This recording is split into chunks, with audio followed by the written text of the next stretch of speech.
G'day guys, how are you? In this episode, I'm going to run through like a Cape trip wrap up, cover off the gear, how it performed, and we'll also sit down and tell you our costings. So how much it cost us for our 29 days up the Cape. It wasn't cheap, but I tell you, it was bloody well worth it. So, all right, I'm going to do a walk around the car and the van and show you and talk to you about how things performed and what didn't perform, which that won't be a long segment because everything was bloody schmick. So starting with the car, let's go. We have had absolutely zero issues, or actually it's a lie. We are getting a little bit of dust in the 200 series, which apparently isn't uncommon. This is inside the cab. Since this trip, we've had heaps of you guys tell us, run your aircon on fresh air instead of recirc in the 200, it stops the dust coming in. So I wish I would have known that a month ago. But anyway, we got a little bit of dust in through the aircon and stuff, which I've always run on recirc in the old car, in the Mazda, never had any dust. So, excuse me. Must be a different sort of setup. So there's a hot tip for you. Stop dust getting in, run it on fresh air in the 200. Everything fitted to the vehicle has been fantastic, mate. We have had not one thing come loose, rattle, vibrate, fall off, anything like that, which is for us to be expected. We built this car to handle these sort of tracks, and I'll tell you what, it's done a fantastic job. So let's swing through. A big one, a lot of people ask about tyres, and I've seen a lot of people doing Cape trips. They always end up with flat tyres. As I said in the first video of the Cape series, never had a flat with Coopers and still going, mate. Over 2,000 Ks of rough dirt and corrugations. Tyres have performed awesome, mate. No flats, no nothing. No, we're good to go, you know? Good mileage, good traction, and they're comfortable. So we ended up running 25 PSI all round except the rear drive tyres on the Cruiser. They were at 30 just because you got the toe ball weight, and you see when you put the van on you get a bit extra sidewall, so an extra 5 PSI in them leveled them out with the rest, and that was enough to be super comfortable. And you know what, if you've been up the Cape or you haven't been, you run into a lot of sections of bitumen along the way, so you don't want to be down too low and then all of a sudden you're doing a 30 or 40 kilometre stretch of bitumen with only 20 PSI on your tyres or whatever, you know what I mean? Try and find that happy medium, so that worked well for us. Before we went to the Cape, we got the new base rack fitted. This is ARB's new roof rack platform. So it was its first big trip for this as well. Absolutely outstanding. Nothing vibrated loose, nothing come off. There's no wind noise. A big thing when I first posted about getting it fitted, people were worried about wind noise. Absolutely nothing. But I mean, look at this. If I was worried about wind noise, hey, I've got a tinny, I've got a roof thing, I've got everything hanging off the top, so I'm definitely not worried about wind noise. But that didn't make any difference. So there you go. If you're looking at them, don't worry about the wind noise. That wind deflector does a good job. The tinny on top right, this is it's our first big shakedown trip for pretty much the whole setup. And I wasn't sure how my tinny would go the way I've tied it down. A lot of people use straps over the top. I don't like that idea because I reckon for me throwing the hook over in that, I'm going to end up either dinging the tinny or dinging my canopy. Plus they look pretty ugly as well. So I've got in the corner here, I'll just grab the camera.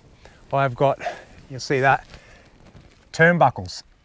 So there's a turnbuckle in either corner, and I use them and I put it on and I crank them down. They have not come loose. The tinny is still on the roof, and there's also where the bridle hooks up for the boat loader to pull it up, the winch is still attached, so it's like an extra safety as well. So I've got 4 anchor points holding it down. No noise, no rattling, no vibration.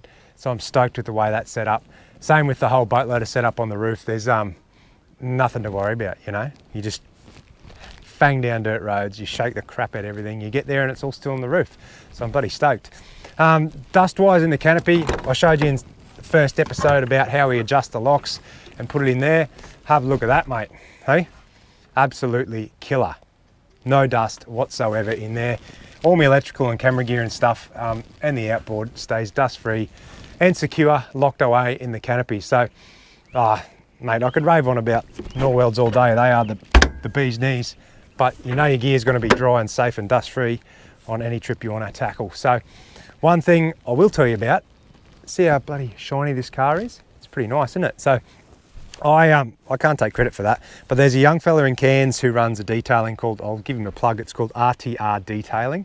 His name's Ash, he's a young fella, and he does a lot of work for Norweld, doing all their show cars and canopies. So I got him to do mine, and he does a full interior and exterior clean, 350 to 400 bucks depending on the size of your car. Obviously mine was 400 because it's massive, but mate, I hate cleaning cars, especially when they're that filthy after the Cape. Money well So yeah, get onto him, and he'll even come to your site in a caravan park to do it if you want. All right. The rest of the conversion on the car, like the dual cab conversion and the whole process, mate, faultless, you know? I won't go into the ins and outs of everything, just an absolutely faultless build, nothing to worry about, and I'm pumped. It was bloody good. I reckon, now this is what we've had heaps of questions about. Let's kick off from the tow bar back. Far out, mate.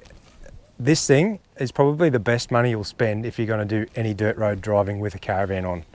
You know, this is called a stone stomper. I will do another little vid later on about how to hook it up and how we fitted it and how we ordered it and stuff, but bit of quick info, 750 bucks, give them the dimensions and they post it out to you, and it's in a half an hour to fit it up.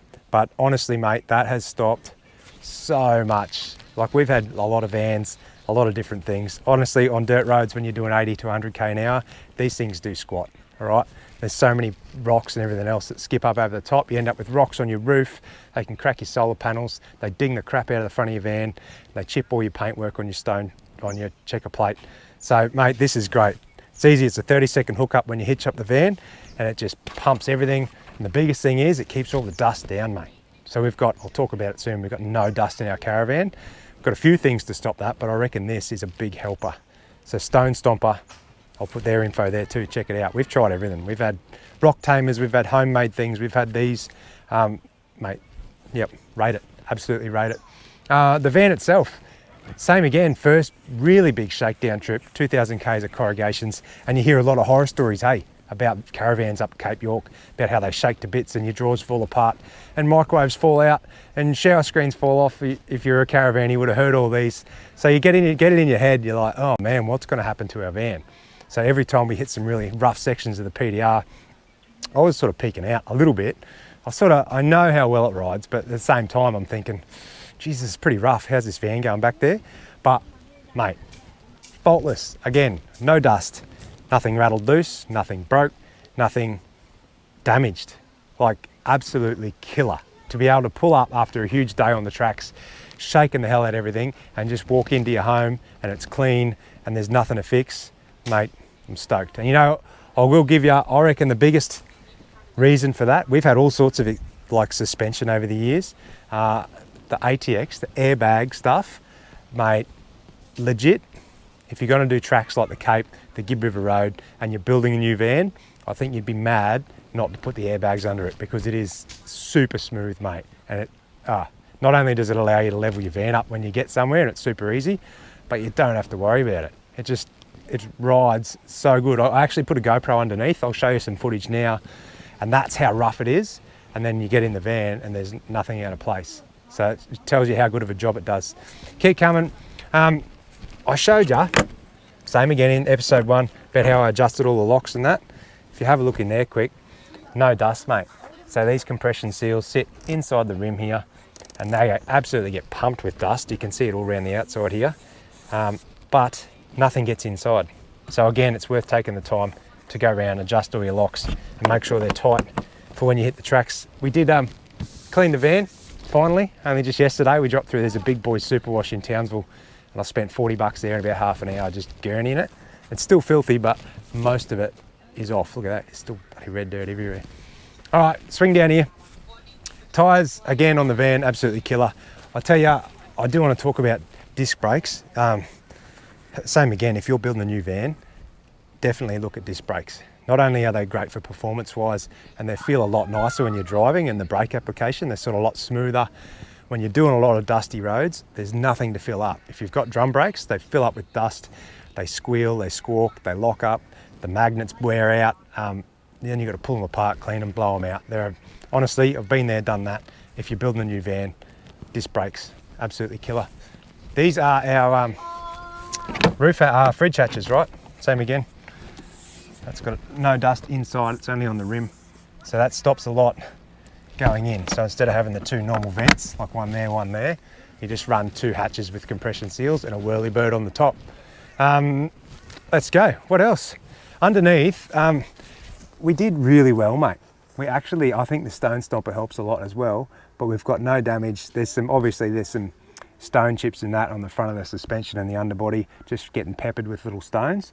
But everything else, all our pipe work, and you can see under here where I've done my pool party with all the pool noodles and that, you can see that they get fairly peppered with rocks, and so do the big poly water tanks, but that's what they're built to do, that those roto mold tanks. They can cop a bit of a hit and you don't have to run an extra like galvanized shield around them. So righto, let's go around the back. Rear bar, trailer, spare, bikes. Well, we ditched the bikes. I don't think there's any point taking the bikes up the Cape, so we left them in Cairns. If you have that option, I think it's a good idea. And that one less extra thing to stop shaking around on the back. So we've picked them up. And then the trailer and the rear bar, I probably could have left the trailer in Cairns too, because I didn't use it. Up the Cape, we just ended up dropping it on the beach so close, and you just drag it in the water. But again, the mounting system from Almac is absolutely killer. It's still there. Nothing's fallen off, nothing's shaken loose. And it's rock solid, mate. So stoked with that. Hey, sorry, quick one. A lot of people have been asking how you mount that cargo gear bag. Oh yeah. Quickly on the cargo gear bag, if you've ever bought one, you know they're probably a little bit tricky to fit. Yes, they are. The instructions are a bit vague, but I'm going to get another one to put on the ute. So when I do get it, I'll give you a quick sort of info vid on how to fit it, a quick shoot. Might not be so quick because they are a bit tricky, but once you get it right, you never have to touch it again. So, but they're a good thing too. Always full of rubbish, full of dirty gear, whatever. If you've got two of them, one on your car, one on your ute, it's killer, mate, especially for free camping. Around this side of the van, boss, same again, mate. Hatches, doors, seals, everything's schmicko. Awning, absolutely killer. We hardly ever use it up the Cape because you sort of, I don't know, we just, a lot of overnighters, plus we had shade, plus we pulled up at shade at Punson Bay, and we pulled up at a little hut at Allow, so we never used it. But it's sweet as. If you haven't got one, in the middle here, make sure you get a mid awning mount. It just stops, because you've got such a long barrel, they get a bit of a wobble up on corrugation, so make sure you get a mid awning mount for that. Toilet hatch, airbag hatch, everything, you know, same as, they're all the same seals, so they're killer. You didn't clean our table. No, I didn't clean the table because I didn't have the keys to put it down. Look at this, this is how much dust gets in everywhere. So luckily, none of that gets inside, eh? Pretty stoked with that. But we'll have to, even with the gurney, look how filthy it stays. Look at that. Anyway, there you go. That's a bit of a rundown, yeah. So like I said, a couple of favourite products to keep the outside are these two, man. So you know how painful it is when you're on dirt and sand, especially at the Cape. You've got like black sand and red dirt. This is all red because I stored it on the front of my drawbar when we drove back down. So we've got 1,000 k's worth of red dirt pumped onto it, and then I gurneyed it yesterday and didn't quite clean it all while it was sitting there. But this here, it's a Sea Gear mat, a multi-mat. Now I'll drop the discount code and that in here. You can get them from A247, same place as we've got like our tool roll, first aid kits, fire pits, heaps of that stuff. They sell these and you can get a really good discount on them. So the other thing is this one. You've seen us use this before. This is the Muck Mat. You can get them in all different sizes, but mate, it keeps me happy because it keeps Beck happy, all right? All the dirt and snot and mud and grass stays out here, and you're not dragging it all through your beds and inside your van. So yeah, there you go. Let's roll up the front, babe. Let's see if we can think of anything else that I've forgotten. Kids are fighting with sticks. I think that's it. All right. Can you think of anything else, babe? The inside of the van. Oh yeah, inside. So we'll run through the inside in a minute. I'll just give you a quick look. Jack's doing school at the moment, so we'll let him finish that. But I'll just show you inside the fan, and well, there's nothing really to show. I'll just show you that there's no damage and nothing moved, and a few things in the shower and that we use that are absolutely awesome. So anyway, to wrap it up, mate, love it, mate. Could not be happier with how this has performed and the confidence it's given us to go and smash down any rough dirt track around the country and know that we're going to pull up there dust-free, damage-free. Yeah, to be honest, we thought we would not get this whole trip done unscathed. We thought we'd have to have some sort of damage because it is rough, mate. When you're driving it, you're like, man, some of this, you hit some big dust holes and whoops and the van's bouncing everywhere and everything's going crazy. You think you're going to end up with some sort of damage. Nothing, mate. Absolutely nothing. So All I can say is if you want to travel, you know, do trips like this, the Gib, the Cape, every other rough dirt road around the country, you want to drag it down. You don't have to have a big cruise like this, but definitely look into some of the setup that we've used and try and implicate it in your own build. Because honestly, it just makes your trip better, it makes your life easier, and those two things make your trip more enjoyable. Don't worry about that. All right, happy days. We'll get inside. Oh, one tip. I reckon it's a good one, good safety one. If you're towing a van up the Cape, on the dirt roads, I reckon don't go over 85 k's an hour. All right, that's just from what I tried to sneak up over that a few times, and you get caught out. You run into a bit of a dip that you can't see, or a dust hole, and it just gets a bit out of shape. If you're doing 100 or 110 like a lot of people, I think you've got a fair chance of coming unstuck. And you don't want to do that, it'll ruin your holiday. Plus it's more dangerous for everyone else. Stick to 85, there's plenty of campsites, and don't be in a rush. I'll take you inside in a minute. All right, hey, we've had heaps of questions after the Cape trip. I mentioned that we fit an aftermarket airbox to the 200 because they have dusting issues. So I'll show you the filters and how you change them. So it's AAA Fab airbox. I'll drop the link in the description of this vid so you can go and check it out yourself. It's the same mob that did our exhaust as well. They're in Mackay. Here's the standard 200 series air filter. So that's the one that came in it from factory. So you still retain that. You can use the same factory air filter. Here's a new one. So that's the dirty side, there's the clean side, and this one's a nice new one. Now all you have to do is lift the lid, come over here back, drop the new filter in, give it a bit of a tap to seal in there, and then all you do is put the airbox lid back down on top, and around the outside here, so you've got like 2 bolts on either side, drop a bolt in, torque them up, and then that way you've got positive pressure down on this seal, and you're not going to get any dust in there. Happy days. I'll give you a quick look at what it does. So if you look in the airbox, there's the dirty side from where the snorkel comes in. I'll flip you up this way to the top side that goes to the engine, and look how clean it is. It's like not a whisper of dust in there. So that's the whole idea. If you look in a factory 200 airbox, it will not be that clean. Trust me.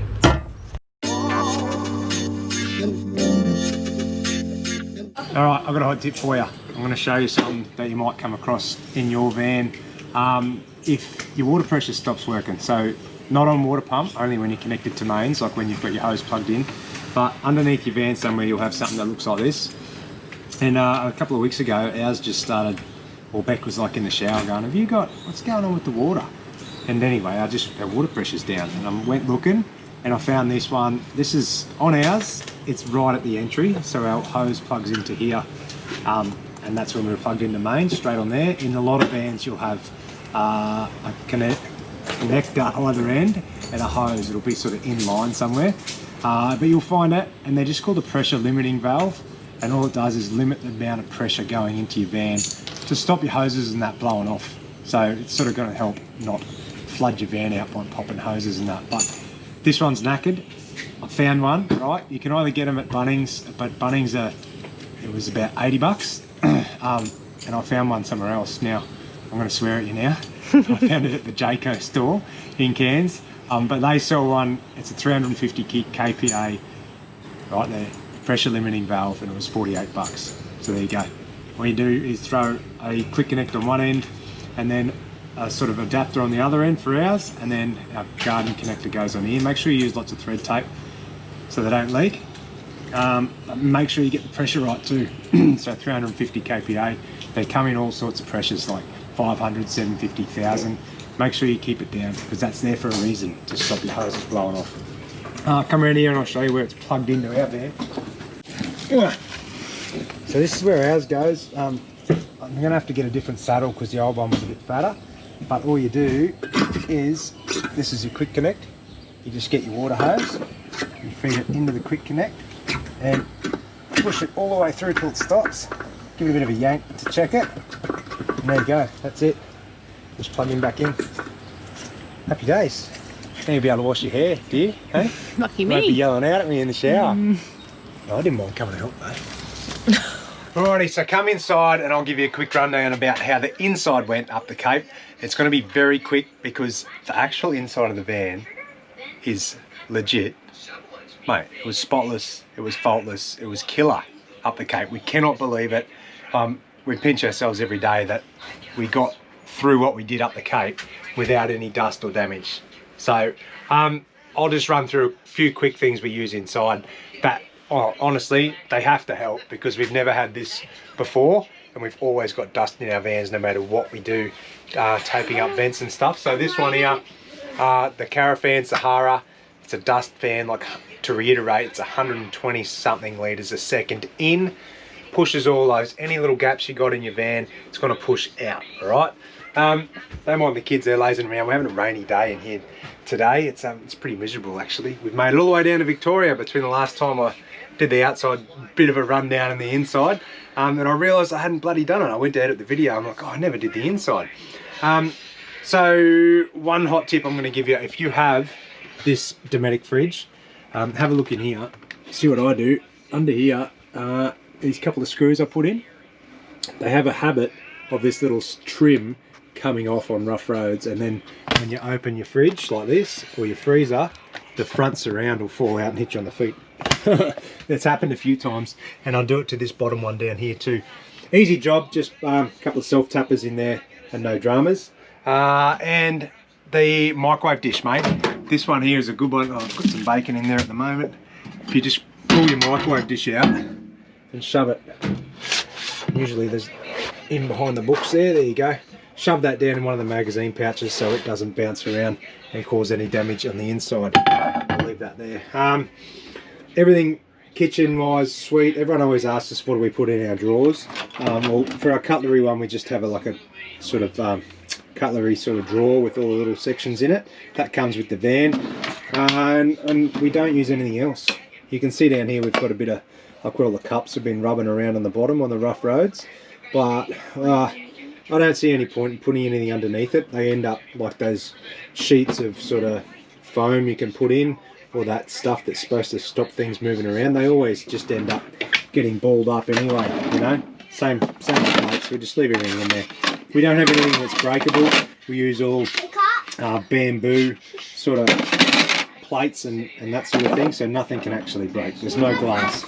Absolutely no glass in our caravan. The only thing that could probably break is Beck's soup cup, which is this thing here. So, and that's about it, I reckon. In the shower, if you're looking for something, this in here, these fusion lock things, we haven't touched them, mate, since we put them on, and they do not fall off. So if you're looking for something good, if you don't have enough storage in your kitchen or your shower, we got them from Bunnings, so you can grab that as well. Dust free, damage free, absolute killer, mate. So I'll grab this. Hey Jack, can you hold this for me? Yep. Say good day, Jack. Hello.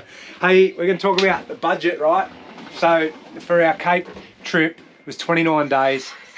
We spent just under 4.5 grand, all right? That's including everything, all our fuel, groceries, grog, camping fees, stuff we bought along the way, fishing tackle, barge fees, you know what I mean? Absolutely everything, 4.5 grand. So it still works out. We always say it's about $1,000 a week to travel. It's a little bit more obviously because you're remote and the groceries are more expensive and you've got to pay for a few extra things. But 4.5 grand. But how I do it, I won't show you too close, but all I do is get on me banking, right? And I export a statement. So all I did was put in from 1st of October to the 29th of October, all my debits, hit go, and it spits out a form for you. So rather than keeping all your receipts and fluffing around like that, just wait till you're done, spit it out. It tells you there, it's itemised, what fuel, what's coffee, the car washing cans, you know what I mean? Everything is itemised, so you can go through and do your budget at the end and figure out how much fuel, food, accommodation, all that you're actually spending. But there you go. I hope that gives you a good insight into our Cape trip, how everything performed, and that might help you out with a few things you want to do on your own car and van before you tackle Cape York. Because I tell you, if you're not prepared, you will regret it. Anyway, comments, questions, feedback, drop it down below. Thanks for following the Cape series. It's been an absolute perler. 4 episodes of some of the best adventuring we've done. If you haven't seen them, I'll put them at the end of this vid. You can go back through and check them out. But thanks guys, we appreciate it. You're an awesome audience. See ya.